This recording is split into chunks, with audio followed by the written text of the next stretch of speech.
What's up, everybody? Thanks for checking out this segment of the main show. Be sure to check out the full EXFIL podcast at youtube.com/XPMediaNow.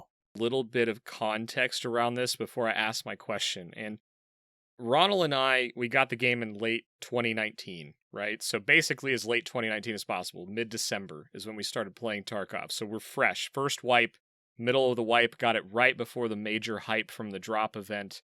We've kind of just been detailing our journey and our lessons of what we've learned about the game and in the game, and then trying to point new players and existing players that are trying to get better to what we've learned. And some of the most common requests are these tools and maps and sites. And what I really boil it down to is something that you said, and I don't want to brush over this because I think it's critical. You said helping people make informed decisions, right? And you dropped a couple ideas of what you would try to get in the app, but I think that's critical. And it's really what helped me fall in love with BattleBuddy, because originally it was just quick ammo comparisons.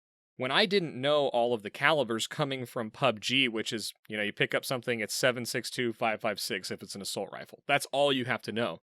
In Tarkov, there's a list of ammo in each one. So I fell in love with BattleBuddy because if I was in a pinch, I could open this thing, compare it, done, I'm out. But the app is so much more than that. So you sort of answered maybe the second or third layer of this, but I wanted you to talk about that, helping people make informed decisions, and maybe when and where the idea came from to develop BattleBuddy as an app to help Tarkov players. Yeah, so as you know, there's so much complexity in the different systems in Tarkov, and for better or for worse, I'd say better for content creators who want to make guides, but worse for the general population. The game doesn't tell you anything. Everything that we know about the ammo values and the armor values and how those all work. I mean, at the end of the day, that all comes from people who data mine the game, who did the thing that I wouldn't do. I'll consume another person's API that has the data, and I'll say I don't know where they got it from, but it doesn't matter, right? So one of the biggest things was, well, which ammo should I use? Which armor should I wear?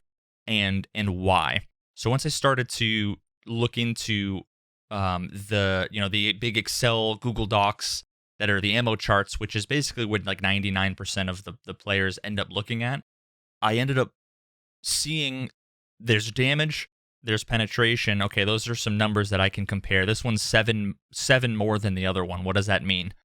I don't know. A few of the older docs, I don't know if they do anymore, would have a meta score. What does that mean? I don't know. And I don't know where it came from, or if the person who created that, whenever that was, wherever that was, if they knew what they were talking about. I don't know. But it wasn't until I finally was able to, I made friends with and spent a lot of time talking to No Food After Midnight, who is another content creator. He's the one that is responsible for basically all the ammo chart information, and he was so gracious enough as to basically say, hey, I can help you, give you some information that'll help you do some simulations that you were thinking about and we're talking about, because I wanted to know, is it really smart to, wear high-level armor or to use high flesh damage bullets and aim for the legs versus, using high penetration ammo and aim for the head, and trying to figure out, my background in my general interest in things like science and scientific research and statistics.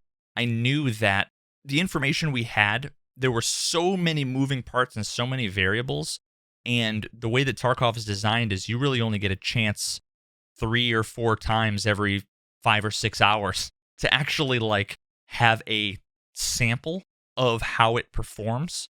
So it's just not anywhere near enough information to know if something's good or not. So that's when I said, well, why don't I just make a script or make a simulation or something that can run thousands of these things back to back to be able to see with all of the different various RNG related things like fragmentation and penetration and everything. If I can get 1,000 or 10,000 instances in a data set, well, then I can feel pretty confident about my results, and I can take away some of the things that we don't have control over. Let's get rid of my bad aim and the terrible net code. I just want to know if I'm standing in front of somebody and I shoot them and they shoot me, and this is what I'm wearing and this is the gun I have and the bullet, and this is what they're wearing and the gun they have and the bullet, who wins that fight? Let's take every other thing out of the equation. That's the only way you can actually say, is A better or is B better? Is by, essentially coming up with a time to kill. Because at the end of the day, that's all that matters. If you're staring at somebody, time to kill is what determines who ends up at the menu and who ends up looting the other guy. In order to do that, I had to work backwards and say, well, in order to do time to kill, I need to know shots to kill. In order to know shots to kill, I need to know how much damage is done to the body. Well, in order to know how much damage is done to the body, I need to know how the bullets are able to hit the body and how the damage is distributed. Well, then I need to also know how likely it is to penetrate the armor. But then when it penetrates the armor, how much damage is going to be reduced? Okay, but then when it penetrates the armor and the damage is reduced, how much is the armor damaged? Because the next bullet that's coming through then has to hit the armor and everything. So I basically ended up having to build about 6 different calculators, combine them all together, and make a simulation. And you could essentially do that for every single system in the game. Whether or not it's the flea market buying and selling, whether or not it's the whole macro raid level thing about how much money do you take into raids, how much are you spending to figure out what your profit is. I mean, it's just endless. It's endless. So software is the answer to that, because our brains, there's just no way that our brains can do that.